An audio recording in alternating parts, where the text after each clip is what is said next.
복이 있는 사람은 악인의 길을 쫓지 않으며 오직 여호와의 율법을 주야로 묵상하는도다. 그는 시냇가에 심은 나무가 철을 따라 열매를 맺으며 그 잎이 시들지 않듯이 모든 일이 다 잘 되리라. 주는 신실하시니 그는 성실하시니 의의 길을 따르라. 주의 길을. 주는 신실하시니 그는 성실하시니 의의 길을 따르라. 주의 길을.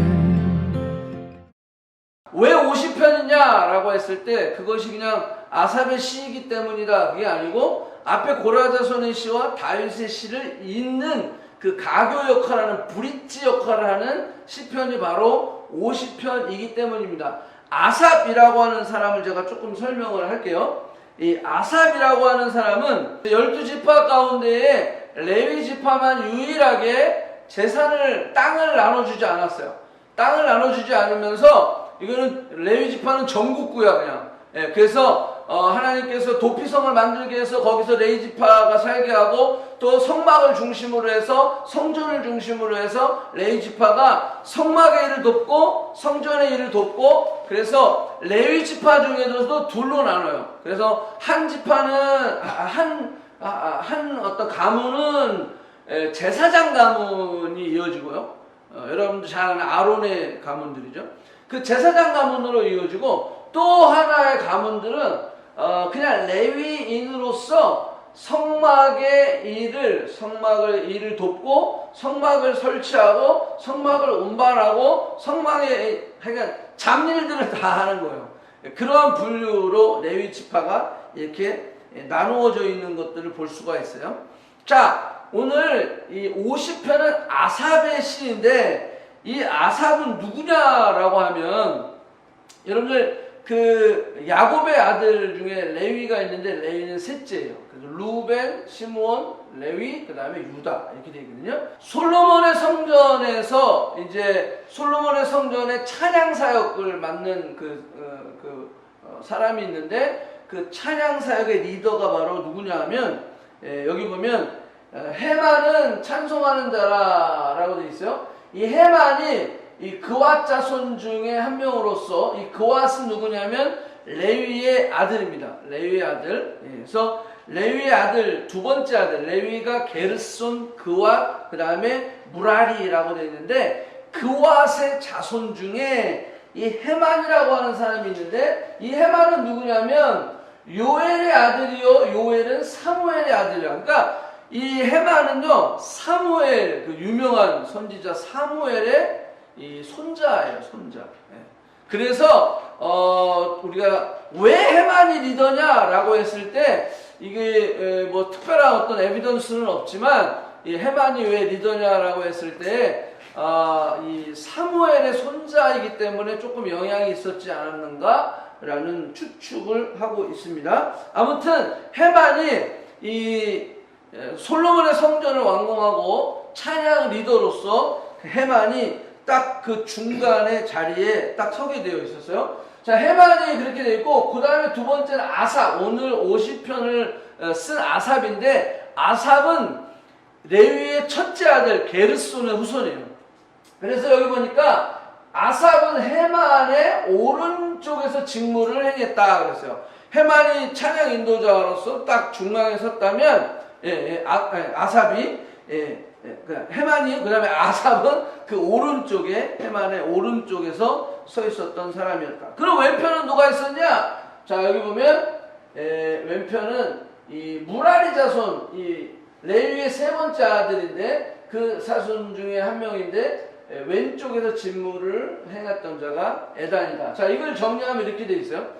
자, 가운데 해만이 있고, 그 다음에 오른쪽에 아삽이 있고, 왼쪽에 에단이 있었어요. 자, 그런데 아삽은 게르손, 레위의 첫째 아들이고, 해만은 그와 둘째 아들, 에단은 무라리 셋째 아들. 그런데 이 해만이 가장 중앙에 섰던 이유는 우리가 그냥 추측할 때 아까 얘기한 것처럼 사무엘의 손자이기 때문에 그것이 가능했지 않았나라는 그런 생각을 하고 있는 것입니다. 어쨌건 자, 이런 조직이 솔로몬의 성전에 이 해만을 중심으로 해서 찬양을 딱 이제 섬기게 되는 거예요. 자, 그런데 우리가 잘 알다시피 이 그와 자손, 이 해만이 이 중앙에 있고, 그래서 찬양 리더이기 때문에 오늘 우리가 읽은 50편 바로 전, 49편까지 그와 자손의 시로 편집이 되어 있어요. 그래서 찬양 리더. 그리고 그 다음에 다윗의 시로 넘어가기 바로 전, 이 아삽의 시가 50편 안에 딱 들어가면서 아삽은 첫째 아들이었고 첫째 아들의 후손이었고, 그래서 이 아삽은 오른쪽에 있었다라는 것은 가장 이 에단을 중심으로, 해만을 중심으로 해서 이 오른편에 섰던 아삽의 시를 이제 삽입함으로 인해서 전체 시편의 최종 편집자들이 이것을 의도하지 않았나라는 우리가 한번 해석을 해보게 되는 것입니다. 이 성경학자들은 이것이 절대 그냥 이렇게 막 듣다 보니까 우연치 않게 이렇게 됐다, 이렇게 생각하지 않아요. 이거는 분명히 의도함이 있고 하나님의 섭리와 계획이 있어서 이 50편이 이 고라자손의 시와 다윗의 시 사이에 들어간 것이다 라고 우리가 생각을 하는 것입니다. 자, 그래서 오늘 50편을 우리가 정한 거예요. 50편을 정해서 그러면 그 50편이 하는 역할이 뭐고 무엇을 강조하고 있는지라고 우리가 좀 한번 생각을 해보는 것입니다. 우리가 시편 전체의 주제는 알고 있어요. 우리가 하나님의 말씀이 우리의 삶의 중심이 되어야 된다. 그래서 주야로 묵상하는 자가 과로 복이 있는 자의 삶이다. 말씀이 중심이 되어야 된다. 자, 그러면 그 말씀의 내용이 뭐냐라고 들어갔을 때 이 50편은 우리에게 한 기준을 이야기하고 있어요. 자, 말씀이 우리의 중심이 되어야 된다라고 했어요. 그런데 그 말씀 중에 이 50편은 무엇을 강조하고 있냐면 예배를 강조하고 있는 거예요. 예배. 그래서 우리가 지금 드려지는 이 예배가 정말 하나님의 말씀에 준한 예배이냐, 하나님이 원하시는 예배를 드리고 있느냐, 너희가 드리는 희생 제사가 그것은 너희와 나와의 서원에 의해서 이루어진 건데 제대로 희생 제사가 드려지고 있느냐, 하나님이 acceptable worship, 받으시는 월십이냐, spiritual act of worship, 하나님이 받으시고 하나님이 기뻐하시고 그것이 하나님이 흠양하시는 예배냐, 로마서 12장의 말씀처럼. 자, 그 예배를 지금 이야기하고 있는 거예요. 그래서 예배에 관한 심판을 50편에서 강조하고 있어요. 그래서 오늘 우리 예배를 한번 점검해 볼 수 있는 시간이 됐으면 좋겠어요. 자, 1절부터 6절까지는 하나님은 유일한 우리의 심판자이다 라고 하는 내용이에요. 하나님은 어떤 분이냐? 여러분들, 우리가 하나님을 다 알 수 없죠. 하나님을 안다는 것은 그건 말이 안 되는 거예요. 그런데 그 하나님 앞에 나아가면 나아갈수록, 하나님을 만나면 만날수록, 하나님을 알면 알수록 우리는 하나님 앞에 너무나도 작은 자가 되는 거예요. 그냥 컴플레인하고 하나님이 왜 이렇게 하시는가 저렇게 하시는가 막 이러다가도 하나님의 존전을 우리가 경험하면, 하나님의 임재를 경험하면, 하나님이 누구이신가를 깨닫게 되면 우리는 그냥 납작 엎드려지게 된다는 거야. 왜? 욥이 그랬잖아요. 욥이 하나님 하나님 제발 좀 나타나서 나를 변론해 주세요 막 그랬을 때, 하나님이 정작 나타나셔서 하나님을 드러내셨을 때 그냥 욥은 납작 엎드려요. 나는 그동안 아무것도 하나님에 대해서 모르는 자였습니다 할 정도로 나는 하나님 안다고 생각했는데 하나님 안다라고 하는 게 착각이었다라는 거예요. 그 정도로 납작 엎드려지게 되는 거예요. 마찬가지로 1절부터 6절의 내용은 그런 내용입니다.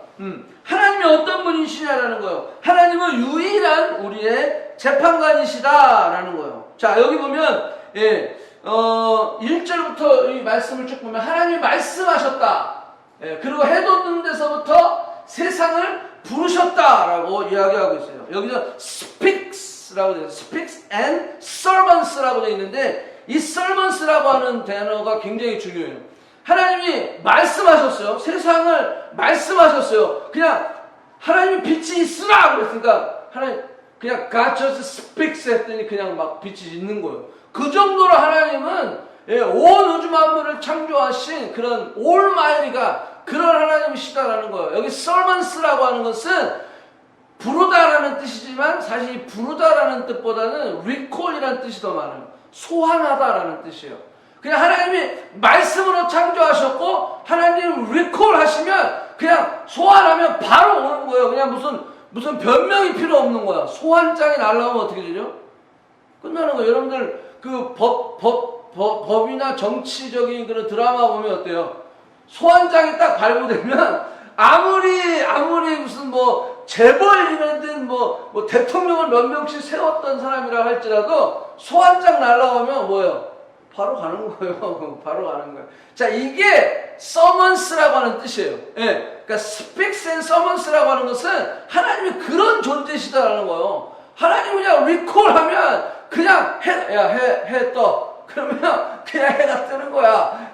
하나님이 그런 하나님이다라는 것이에요. 1절부터 6절까지 내용들을 우리가 좀 보면, 자, 2절입니다. 시온에서 하나님이 빛을 비추시고, 하나님은 빛이다라는 거예요. 하나님은 사랑이시다. 여러분, 빛이 하나님은 아닙니다. 하나님은 사랑이다라는 거예요. 사랑이 하나님은 아니에요. 그렇지만 하나님은 사랑이죠. 이게 순서가 바뀌면 큰일 나요.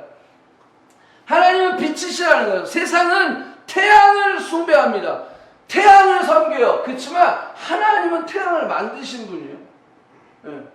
그 하나님은 빛이시라고 했을 때 하나님은 태양빛보다도 강하시. 왜? 그 태양을 만드신 분이니까. 세상은 태양을 섬기고 태양을 신으로 섬기는 것이 세상이라고 한다면 하나님은 태양을 만드시고 하나님은 그 빛, 그 태양빛보다도 더 강한 그 하나님의 빛. 그래서 여기 보니 뭐라고 그랬어요? 하나님이 빛을 비추시도다라는 거예요. 빛의 소스, 하나님이 빛을 비추신, 리콜하면 비추게 되는 거예요. 그건 놀라운 그런 하나님이시다라고 하는 거예요. 여기 보니까 5절에 보니까 나의 성도를 내 앞에 모으라 라고 선포하고 있어요. 나의 성도를 내 앞에 모으라. 그 4절 바로 보면 뭐라고 그랬어요? 위하늘과 아래 땅에 선포하였는데 뭐라고 했냐면 내 백성을 다 불러라. 내 앞에 모아라 라고 얘기하고 있어요. 이들은 나와 제사로 언약한 백성이라. 예배로 언약한 백성이라는 뜻이에요. 여기 영어로 보면 gather to me 라고 되어 있는데 여러분들 우리에게는 두 가지 자유가 있어요. 한 가지 자유는 뭐냐면 하나님을 향해 나아가는 자유가 있어요. 또 하나는 자유가 어떤 자유가 있냐면 하나님을 등지고 세상을 향하는 자유가 있어요. 하나님 우리에게 자유의지를 주셨어요. 얼마든지 주일날 딴 데로 갈 수 있어요. 교회로 안 가고 교외로 가는 수가 있어요. 그러면 내 자유예요. 하나님 우리에게 자유의지를 주셨어요. 그게 사랑이시거든요. 뭐 로봇처럼 뭐 다 이렇게 조작해갖고 만들어버리면 그게 무슨 사랑입니까? 자유의지를 줬어요. 자, 여기서 보니까 내 백성을 다 나의 앞으로 모으라. 어디에 명령하셨어요? 위하늘과 땅 아래에 선포하셨어요. 자, 여기에 대해서 선택은 여러분들이 하시는 거예요. 내가 하나님을 향하는 자유로 하나님 앞에 나아오느냐, 아니면 내가 세상을 향하는 거야. 하나님을 등지고 세상을 향하는 자유로. 왜? 나도 일할 수 있지 뭐. 내가 내 시간 내 마음대로 하면 되지 뭐. 예배 시간 안 맞아서 내가 바빠서 못하는데 뭐. 여러분들 자유예요. 맞아요. 여러분들 자유예요. 그런데 여기 뭐라고 말씀하냐면 하나님은 모여라라고 이야기했어요. 하나님이 피조물 가운데 인간도 피조물이죠. 맞아요. 그런데 자연은 다 하나님의 말을 듣죠. 그런데 인간은 안 듣는 거예요. 왜? 내가 하나님을 등지고 세상으로 나아가는 자유가 있기 때문에 그래요. 자, 그래서 두 가지 자유가 있는데 여러분들은 하나님을 향해 나아오는 자유로 여러분들 오늘 이 온라인 예배로 참석을 하시는 거예요. 그런데 여기에 중요한 것은 하나님을 향해 나아오는 자유로 왔지만 여기에 중요한 기준이 있다라는 거예요. 자, 그것을 오늘 본문을 통해서 이야기하는 거예요. 예. 여기서 이제 오늘 말씀을 통해서 우리가 좀 그 부분들을 좀 점검을 해보려고 합니다. 6절에 그는 심판장이시다. 하나님 그는 심판장이시미로다. 우리가 심판자가 아니에요. 내 부모가 심판자가 아니에요. 내 주변에 있는 사람이 심판자가 아니에요. 심지어는 내 자신도 나에 대한 심판자가 아니에요. 그런데 사람들은 내 주변에 있는 사람들에 대해서 너무 인식을 하는 것 같아요. 그 사람이 나한테 뭐라고 얘기하는지, 그 사람이 나를 어떻게 평가하고 있는지, 하나님의 평가를 우리는 생각하는 게 아니라 늘 부모의 평가와 내 친구들의 평가와 주변에 있는 사람들의 평가와 심지어는 나 자신이 나 스스로에 대한 평가에 대해서 너무 막 그냥 그것 때문에 막 그냥 죽었다 살았다 하는 거예요, 그냥. 네? 그러니까 오직 내 인생의 유일한 심판자는 하나님이시다. 그래서 우리가 제가 늘 하는 그 노래가 하나 있잖아요. I am who you say I am. I am who you say I am. 나는 당신이 나를 향해 이야기하는 그것이 나다라는 거예요. I am who parents say I am이 아니라 I am who I say I am 뭐야? I am이 아니라 나는 내 친구가 이야기하는 그 내가 아니라 그게 내가 아니라는 거예요. 아니라 하나님만이 유일한 나의 심판자다. 예. 여러분들 우리가 이것이 선포돼야 돼요. 예. 이것이 헷갈리니까 자꾸 하나님이 기준이 아니라 세상이 기준이 되는 거야. 주변에 있는 사람들이 기준이 돼가지고 그것 때문에 뭐 교회를 떠나네 마네 뭐 별짓거리를 다 하는 거예요. 왜 그렇게 사는 거예요? 여러분 그게 굉장히 우리를 불행하게 만듭니다. 나의 유일한 심판자는 하나님이시다. 믿습니까? 아멘. 예, 그래서 하나님이 기준이 돼야 되는 거예요. 세상의 기준이 될 수가 없어요. 예, 그 기준은요 계속 바뀌어요. 예, 예, 사람들의 기준은 바뀌어요. 세상의 기준은 바뀌게 되어 있어요. 그걸 어떻게 내가 평생 맞추며 살아요? 하나님의 기준은 안 바뀌어요. 안 바뀌어요. 그분은 영원하신 분이셔요. unfailing 하신 분이셔요. 그렇기 때문에 그 하나님만이 우리의 기준이 되셔야 된다. 심판장이셔야 된다. 라고 우리는 선포하며 나아갈 수 있어야 돼요. 자, 7절부터 가볼게요. 자, 내 백성아 들을지어다. 내가 말하리라. 이스라엘아 내가 내게 증언하리라. 나는 하나님 곧 내 하나님이로다. 여러분 누가 증언한다는 거예요? 하나님이 증언한다는 거예요. 그러면 이게 위증이 되겠어요?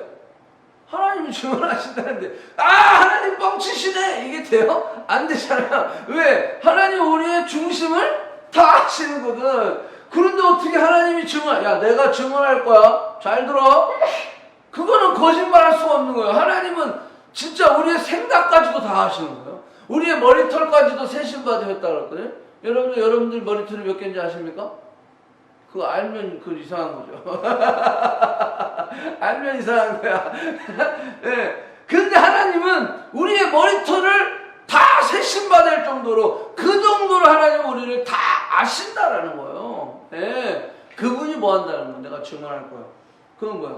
이제 잘 들어. 네? 딴 소리 하지 말고 잘 들어. 그 말이에요 지금.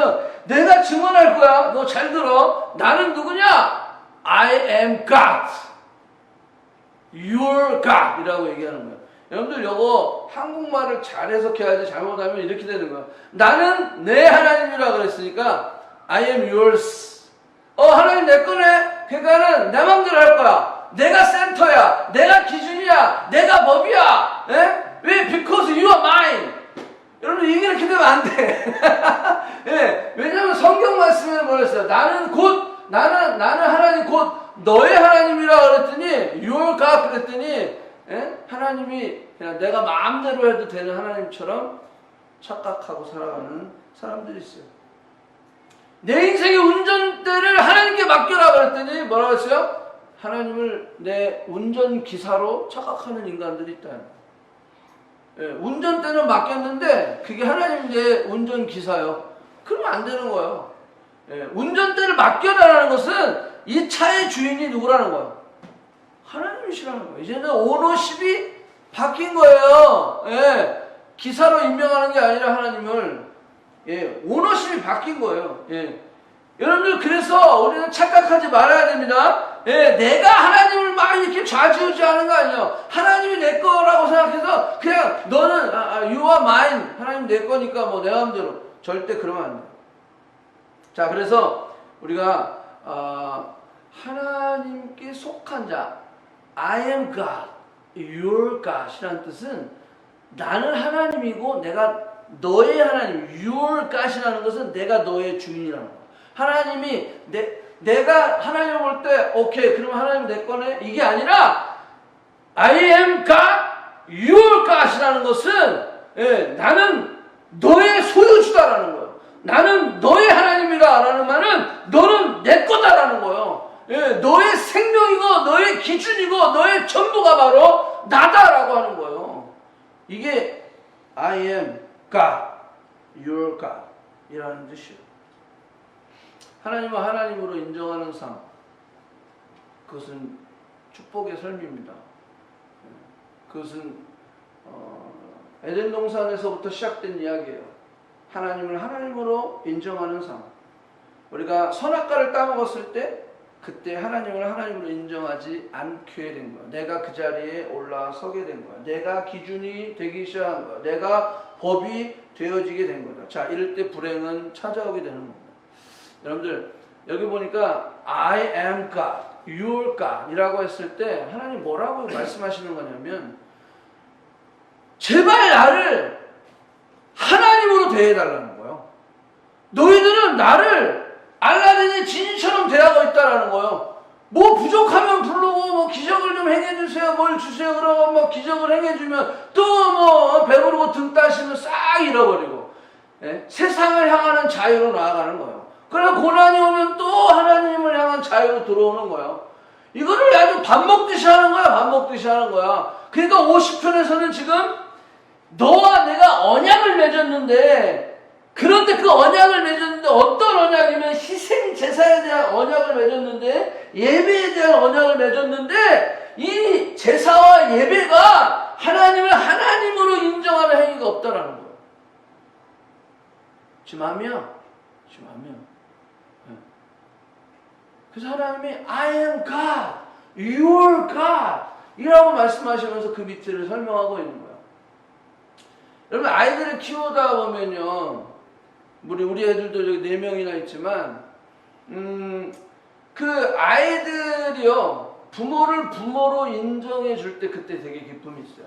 부모를 부모로 인정하고 감사해하고 어떤 존중할 때 리스펙트, 존중하는 거예요. 존중할 때 부모는 굉장히 보람이, 기쁨이 있는 거예요. 뭘 사다 주고, 무슨 성적을 잘 맞고, 그거는 다 일시적인, 잠깐 기쁘죠. 그렇지만 애들이 잘 안 돼도, 공부도 잘 못하고, 비리비리 해도, 이 아이들이 부모를 부모로 인정해주고, 부모를 존중하고, 존경하고, 그러면요, 부모가요, 감사가 넘쳐. 이게 막 기쁨이 있는 거예요. 하나님도 마찬가지예요. 하나님도 우리가 하나님을 하나님으로 인정할 때 그때 하나님이 기뻐하시는 거예요. 그런데 사람들이 그러지 않았다라고 하는 거예요. 그러지 않았다라는 거예요. 물론 우리가 육신의 부모를 생각할 때 어떤 케이스에는 여러 가지 상황과 변수로 인해서 우리 육신의 부모로 생각 안 할 때가 있죠. 자, 그럼에도 불구하고, 여러분들, 그럼에도 불구하고, 부모와 자식과의 관계 속에서 진심이 통하면 그 마음이 움직이는 것이다라는 거. 진심이 통하면 마음이 움직이는 거예요. 여러분들, 진심이라는 것은 절대로 물질에 있지 않습니다. 그것은 마음에 있는 거예요. 그 태도에 있는 거예요. 애티튜드에 있는 거예요. 내가 얼마 전에 그 5월달에 어버이날을 맞이해서 아내가 저한테 보여준 영상이 하나 있는데, 그게 그 오뚜기 사장, 그 함 사장님의 그 딸의 이야기예요. 그 함연지? 예, 함연지 자매, 그 뮤지컬 배우인데, 그 함연지 자매에 대한 이야기예요. 그 오뚜기 회장인데, 그 자산이 뭐 몇백억이래요. 근데 그 정도 몰랐다고 그러더라고요. 근데 어쨌거나, 그 보면요, 어버이날을 맞이해서 그 아버지를 자기 집에 초대해가지고 음식을 만들어주는 거예요. 네. 그래 막 거기 덧그리면 막 그냥 뭐 진짜 회장 딸 같지 않다, 막 그냥 이 함 사장님 그 회장이죠. 회장님도 보면 그냥 식탁에서 먹지 않고요, 그냥 이게 응접실에 있는 그 식탁 거기 응접실 바닥에 앉아가지고 그 먹방, 그 딸의 유튜브 먹방을 찍고 있는 거예요. 이게 무슨 회장이냐 할 정도. 근데 그 마음이 이렇게 보면서, 아, 이 딸의 마음이 아버지를 감동시키. 그거 뭐 선물도 보니까 파자마도 뭐 완전 노네임. 예, 예. 어디서 샀다고? 이마트에서 산 파자마. 좋아하는 거야. 왜 그래요? 진심이 통하면 그래요. 이 딸이 아버지를 존경하고, 예, 그 딸이 아버지에 대한 감사가 있고, 그러니까 뭐래도 아버지의 이 진정성이 통하니까 아버지가 감동을 하는 거예요. 그러니까 그 회장님이 그 딸의 먹방에 출연해가지고 그 영상을 찍는 걸 보면서, 아, 이게 진심이 통하니까, 이 물질이 이게 뭐 이마트에 사는 뭐 파자마, 뭐 이마트가 나쁜 건 아닙니다. 그럼에도 불구하고 그거를 그냥 기뻐하고 즐거워. 그게 영상 때문에 그런 게 아니라 내용을 보니까요, 다른 기사들을 보니까 그 패밀리가 그래. 네. 참 귀하더라고. 이 재벌가가 이렇게 갑질을 하는 90%가 있는가 하면 그러지 않은 또 분류가 있는 걸 볼 수가 있는데, 어쨌거나 그 마음이 중요하다는 거예요. 예, 그 마음이 없이 물질로 뭐 명품을 갖다 주고 뭘 그냥 막 자동차로 아파트로 막 그냥 해줘도 마음이 없으면 그건 소용이 없다라는 거예요. 인간과 인간 사이에도 마찬가지예요. 예, 마음이 없으면, 예, 결국 그것이 나중에, 예, 나누어짐의 그 원인이 될 수밖에 없다라는 거죠. 하나님 말씀하시는 거. 마음이 없는 예물, 마음이 없는 예배, 감사가 없는 예배, 그것은 예배가 아니다라고 이야기하고 있는. 자, 그러면서 뭐라고 말씀하시냐면요, 내가 너를 재물 때문에 책망하는 게 아니야. 예, 이 말은 뭐야? 너가 재물을 뭐 이렇게 재물은 항상 내 앞에 있다. 그 말은 뭐야? 늘 예배 때마다 너희들이 오잖아. 그리고 늘 예배 때마다 예물을 드리잖아. 그냥 이건 항상 있는 거야. 문제는 마음이 없다라는 거야. 감사함이 없고 기대함이 없다라는 거예요. 자리만 지키고 있는 거예요. 그거는 예배가 아니다라고 합니다. 드리는 시간과 물질은 예배가 아니다라는 거예요. 여러분들, 제가 대학교 다닐 때 체프를 이제 하여간 이렇게 우리 미션 스쿨이니까 체프를 할 때 그 체프를 여러분 체프율이 몇 % 빠지면 졸업을 못 합니다. 기독교 학교들은. 그러니까 체프의 예배 출석 그 표가 있어요. 그 표가 있으면 얘네 예배 온 거야. 예배 합격이야. 그 통과야. 예. 여러분들, 그 표가 예배임을 학교에서는 오케이 해주지만 하나님은 압니다. 내 집의 수소나 내 우리에 있는 수정소를 내가 탐하는 게 아니야. 야, 내가 그거 너 집에 있는 그거를 탐하는 게 아니다라는 거예요. 세상 모든 짐승과 가축이 다 내 것인데 내가 왜 네 주머니를 탐한다고 생각하느냐라는 거예요. 내가 만약 줄여도, 그 다음에 배가 고파도 너에게 구걸하지 않을 거라는 거예요. 왜? 이 땅에 충만하면 충만히 다 내 것인데 왜 내가 네 밥그릇을 탐한다라고 생각하느냐라는 거예요. 내가 수소의 고기를 먹으며 염소의 피를 마시겠느냐? 그죠? 우리가 이스라엘 백성들 제사를 드리고 할 때 하나님이 그 피를 흘려가지고 제사상 이렇게 막 피 흘리는 있잖아요. 내가 그 피를 마시겠느냐라는 거예요. 그럼 왜 드리라고 했을까? 자, 그걸 생각해 봐야 되는 거예요. 자, 하나님이 지금 계속 그렇게 얘기하는 거, 지금 하나님이 질문을 하고 있는 거예요. 예? 내가 네 주머니가 탐한 게 아니야. 내가 네 밥그릇을 탐하고 있는 것이 아니야. 라고 이야기하는 거예요. 자, 그 다음에 16절. 내 율례를 전하며 내 언약을 내 입에 두느냐. 이 말은 뭐예요? 하나님의 말을 이야기하고 하나님의 언약을 이야기하면서 그렇게 입으로는 좋은 얘기, 입으로는 하나님의 말씀을 이야기하면서 17절 교훈을 미워하고 내 말을 뒤로 던져버리고 도둑을 본즉 그와 연합하고 가늠하는 자들과 도리어 동료가 되고 내 입을 악에게 내어주고 내 혀로 거짓을 꾸미며 앉아서 내 형제들 네 공동체를 공박하며 내 어머니 아들을 비방하는도다. 내가 진심으로 예배하는 자가 맞냐? 내가 진심으로 제사를 드리는 자가 맞냐라는 거예요. 내가 진정 나의 백성이며 내가 너의 하나님인 것 맞니? 라고 하나님은 말씀하시는 겁니다.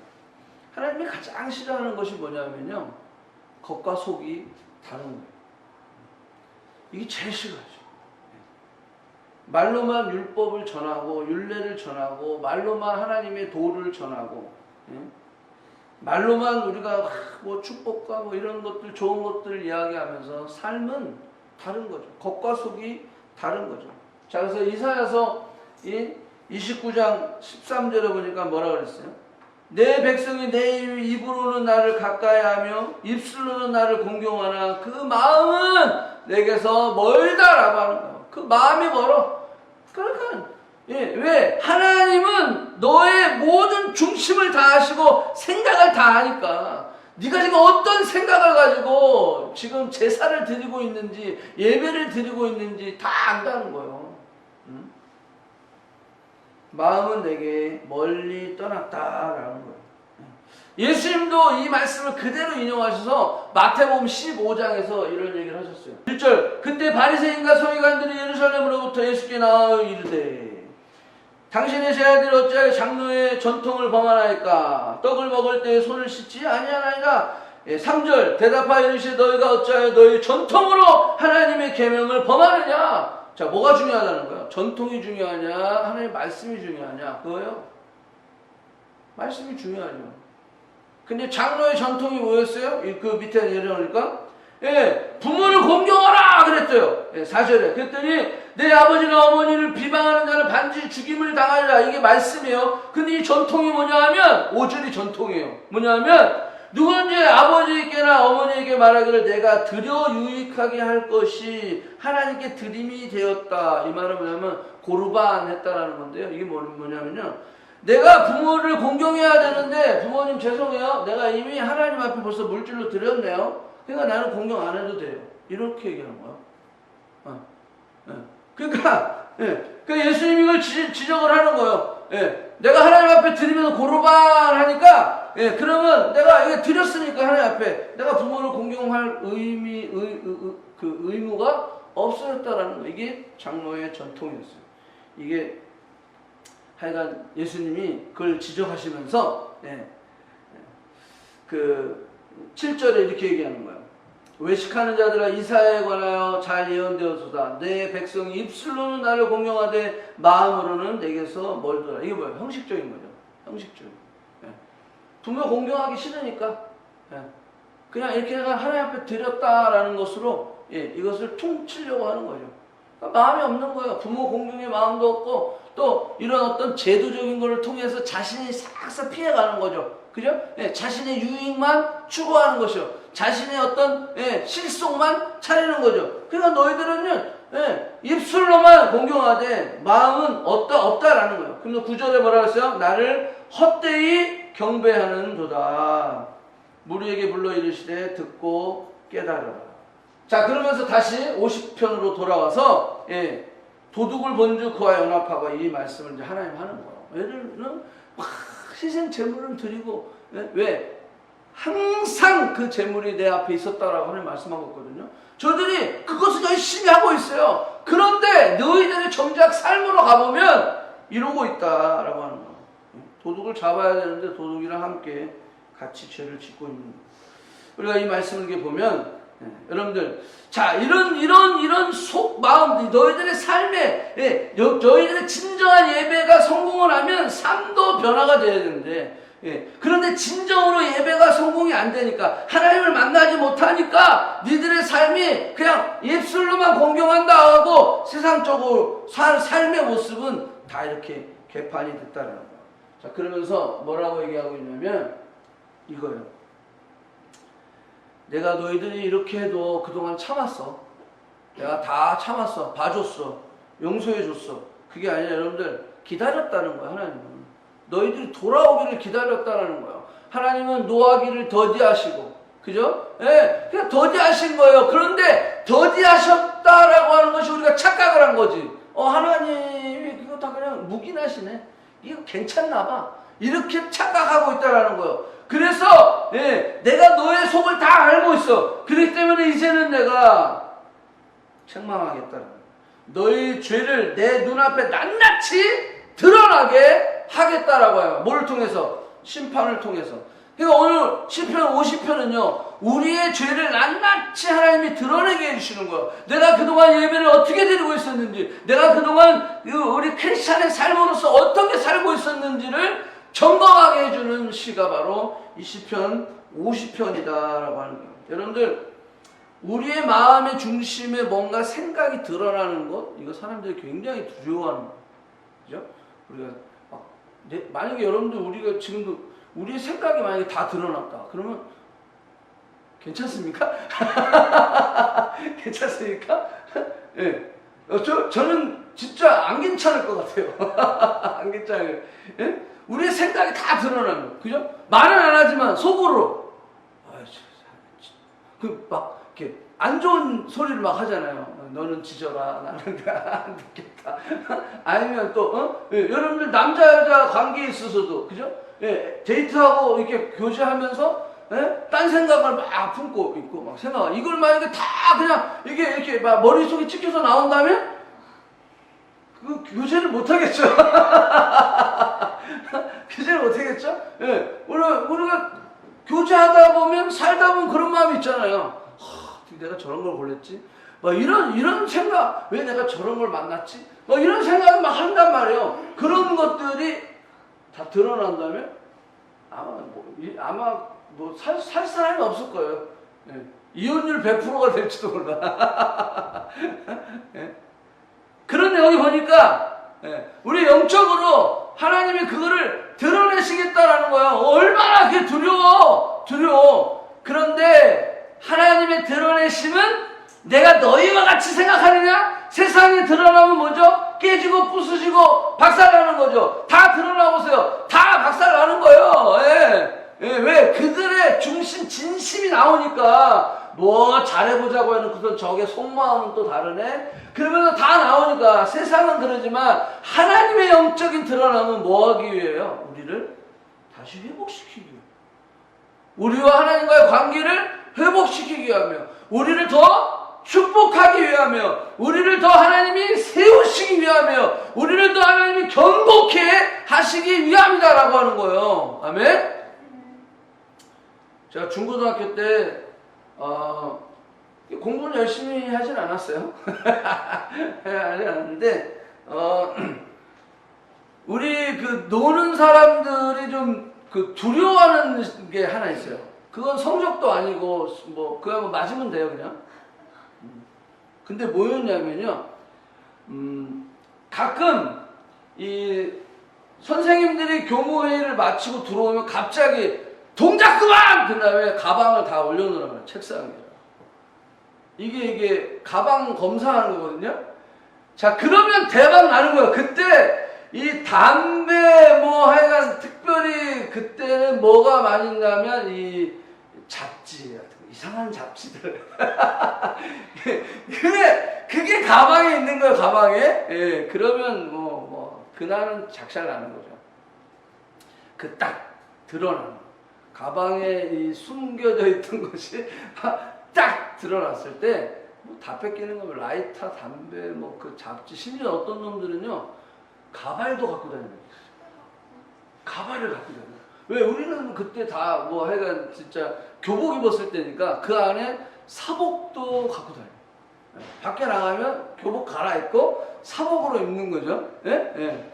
하여간 별게 다 나와, 별게 다 나와.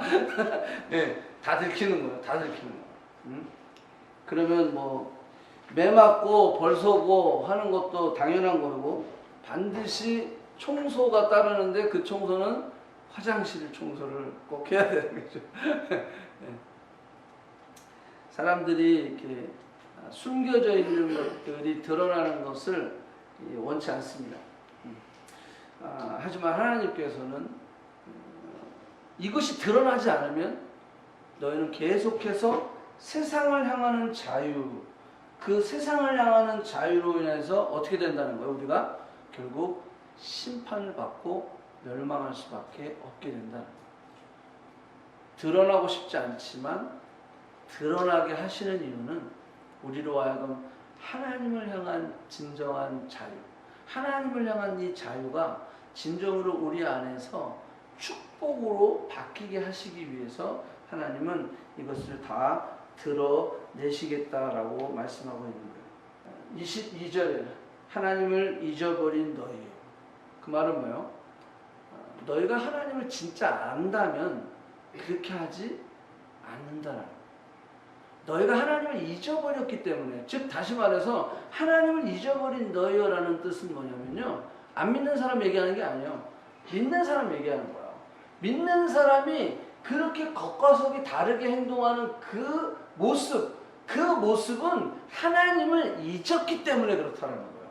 예. 그래서 생각하라는 거예요. 하나님을 잊어버린 너희여 생각하라 라고 하는 거예요. 예. 그리고 뭘 생각하냐라는 거예요. 예. 예. 뭘 생각해야 되냐? 예. 하나님이 어떤 분이신지, 하나님의 생각이 무엇이고, 하나님의 방법이 무엇인지, 그것을 생각하라는 거야. 하나님이 원하시는 것이 무엇인지 생각해라는 거야. 아니면 이렇게 된다는 거예요. 예? 마태복음 7장에, 예? 여러분들, 주여 주여 하는 자마다 다 천국에 들어갈 것이 아니요, 다만 하늘에 계신 내 아버지의 뜻대로 행하는 자만 들어간다라고 하는 거예요. 그날에 많은 사람들이 나더러 이르되 주여 주여 우리가 주의 이름으로 선지자 노릇하고 주의 이름으로 귀신을 쫓아내며 주의 이름으로 많은 권능을 행하지 아니하였나이까? 그때 내가 그들에게 밝히 말하되, 이 밝히 말한다는 것은 하나님이 증언한 거예요. 아까 50편의 말씀처럼 내가 너희를 도무지 알지 못하는 불법을 행하는 자들아 내게서 떠나라. 불법이 뭡니까? 이게 결론이에요. 불법이 뭐냐면 내가 법인 거예요. 내가 기준이 된 거예요. 이렇게 하면 하나님이 기뻐하시겠지. 이렇게 하면 내 의무를 다하는 거지. 예배 드리면 되지 뭐. 그렇지만 그냥 내 마음대로, 내 식대로, 내 방법대로 내가 중심이 되고 내가 기준이 된 거예요. 내가 주인이 되는 거예요. 내가 하나님이 된 거예요. 말은 그렇게 하지 않지만 내가 하나님입니다 이러지 않죠. 그렇지만 내가 법이 되어, 내가 기준이 되어, 내가 중심이 되어 신앙생활을 하는 거예요. 예. 그런 사람들을 불법을 행하는 자들아 내게 떠나라라고 하나님 경고하시는 거예요. 여러분들, 이 코로나 19이 심각 단계에 와죠. 팬데믹이라고 그러죠. 팬데믹은 여러분들, 이거는 그냥 단순하게 경고가 아니에요. 예. 이것은요, 명령이에요. 모이지 마! 그런 거예요. 그냥 경고. 조심하세요. 이게 아니에요. 심각 단계는 팬데믹. 이건 뭐냐면 명령이에요. 이건 커맨먼트. 이거를 안 지키면 불법이 되는 거예요. 불법이 되면 체벌이 가해지는 거예요. 예. 거기에 따른 대가를 지불해야 되는 거예요. 그래서 우리가 온라인으로 예배를 드릴 수밖에 없는 거예요. 왜? 팬데믹이니까. 팬데믹이 되면 어쩔 수 없는 거예요. 이거는 경고가 아니라 명령이에요. 명령. 예. 여러분, 하나님의 말씀은 마찬가지예요. 하나님을 잊어버린 너희요. 하나님의 법을 네가 잊어버렸다는 거야. 하나님의 마음 뜻을 잃어버렸다는 거. 희생 제사를 왜 드리라고 하는 거지? 예배를 왜 드리라고 하는지 그걸 잃어버렸다라고 하는 거예요. 하나님의 마음을 너희들은 잃어버렸다라고 하는 거예요. 하나님을 잃어버린 너희요. 우리가 원망하고 불평하고 시기하고 질투하고 미워하고 분노하는 모든 것은 하나님을 잊어버렸기 때문에 그래. 예수 그리스도의 행하신 일들을 잊어버렸기 때문에, 그 마음을 잃어버렸기 때문에 그런 거예요. 예. 여러분, 왜 우리 안에 그런 분노가 일어나고 남을 용서하지 못하는 마음이 일어나는지 아세요? 하나님을 잊어버려서 그래요. 내가 예수 그리스도를 기억하면요, 용서 안 할 수가 없어요. 예? 용서 안 할 수가 없어요. 주님을 기억하고 있는데, 주님을 내가 알고 있는데, 주님 하나님을 내가 잊어버리지 않았는데 어떻게 내 안에 분노와 내가 남을 막 저주하고 원망하고, 예? 그를 용서하지 못하는 마음이 있을 수 있겠어요? 물론 시간이 필요하겠죠. 하지만 하나님을 아는 자들은요, 반드시 용서로 가게 되어 있어요.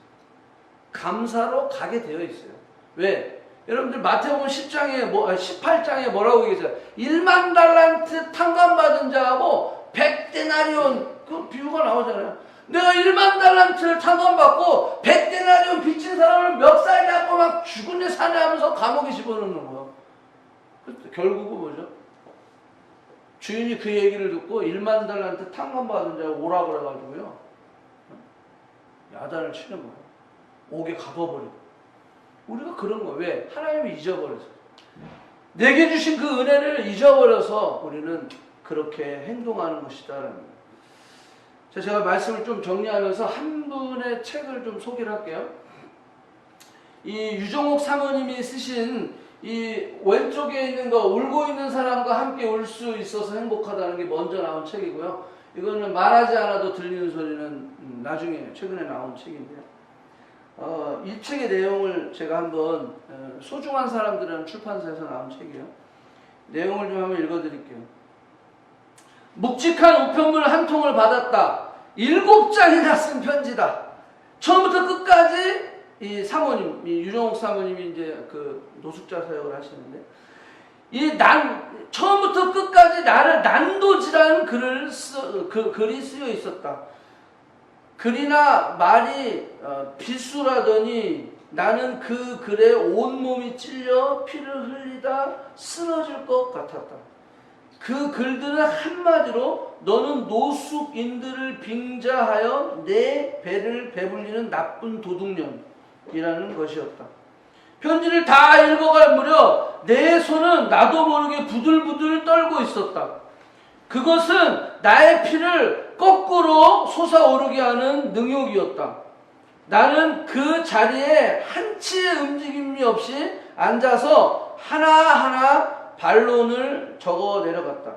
억울하고 기가 막혀 떨리고 막 그냥 가슴과 이 소리를 억제할 수가 없었어. 그래서 2시간 동안 쉬지 않고 글을 써 내려갔어요. 근데 15장이나 썼대요. 15장. 쓰고 보니 15장이었다. 일반 편지 봉투에 넣을 수 없어 서로 봉투에 넣었다. 그리고 우체국으로 단숨에 달려갔다. 봉투를 풀에 붙이고 봉인을 하고 우표만 붙이면 되는데 주님께서 내 가슴에 조용히 물으셨다.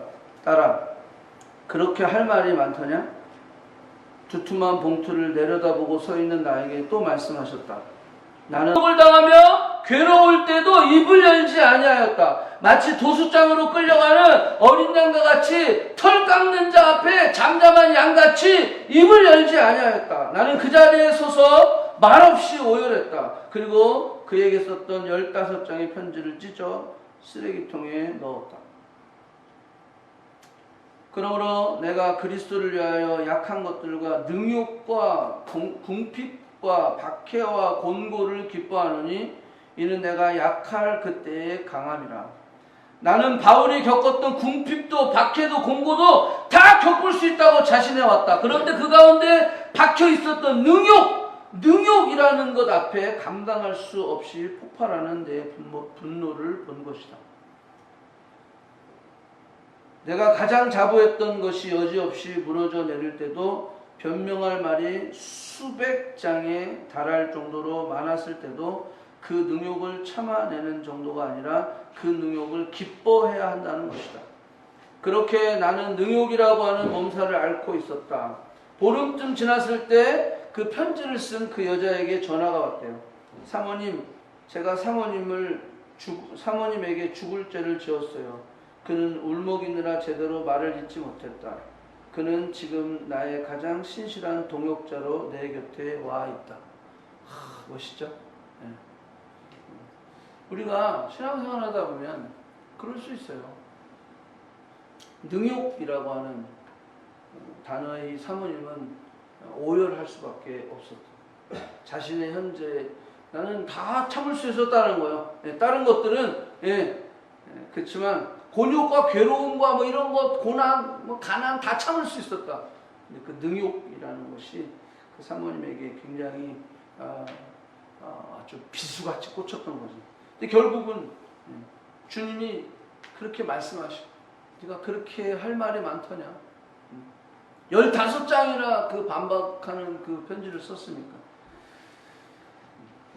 결국은 하나님이 이 사모님을 만지시고 그 반박 그 편지를 보냈던 그분이 지금은 동역자가 되어 있지만 뭐 그러지 아니할지라도 저는 이 글을 보면서요, 그렇지.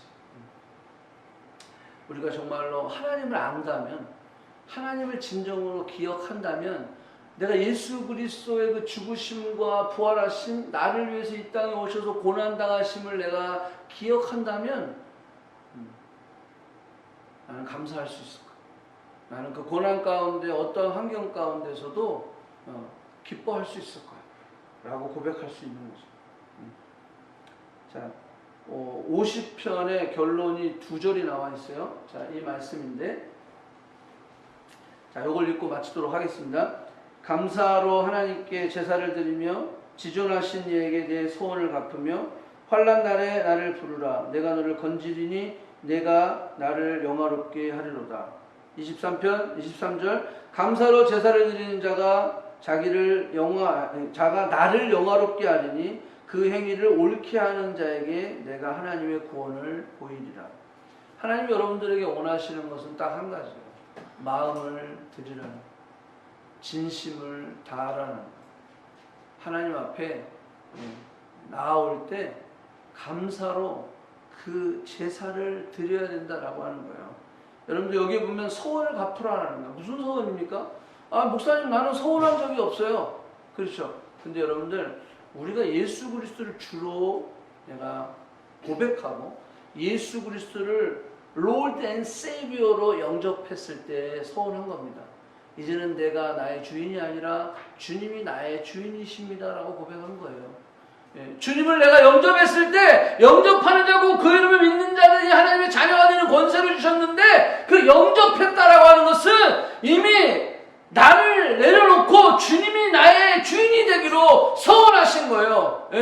그렇기 때문에 나는 소원한 적이 없습니다라고 하는 그런 변명은 있을 수 없다라는 거예요. 우리의 크리스찬들은 하나님 앞에 다 서원을 했어요. 내가 주로 예수 그리스도를 주로 내가 고백을 했어요. 내 인생의 주인으로, 내 마음의 중심으로, 내 마음의 주인으로 영접을 했어요. 그것은 서원한 거예요. 이 서원한 백성들아 내게 오라! 라고 말씀하시면서 올 때 감사함으로 나아오라는 거예요. 즐거움으로 나아오라는 거예요. 진심으로 주님 앞에 나아오라는 거예요. 그럴 때 하나님이 영원롭게 된다는 거예요. 너희가 그렇게 감사함으로 자녀들이 부모 앞에 부모를 부모로 인정하며 부모 앞에 감사하며 존경하며 나아올 때, 경외하며 나아올 때 하나님을 하나님으로 예배하게 되는 거예요. 하나님을 영원롭게 하는 거예요. 자, 그렇게 나아올 때 여기 벌써 너희들이 나를 영원롭게 하리라 그랬어요. 여러분 우리가 그런 마음으로, 그런 중심으로 하나님을 향한 자유, 어떤 그런 형식적이고 내가 마지못해서 하는 그것이 아니라 우리의 오늘 예배가 정말로 기쁨으로 감사함으로 그 주님 앞에 그런 드려지는 그런 진정한 예배가 되어졌을 때 오늘 제목처럼 내가 나를 영화롭게 하리라 성경은 말씀하고 있는 거예요. 그렇게 되면 23절 뭐라고 했어요? 그의 행위를 옳게 하는 자. 즉 다시 말해서 우리가 그렇게 하나님 앞에 감사함으로 하나님 앞에 나아갔을 때, 하나님을 만났을 때 여러분들 우리의 삶이 변한다라는 거예요. 옳은 행위를 할 수 있게 된다라고 하는 거예요. 여러분들 감사는요 우리로 하여금 자유케 하는 거예요.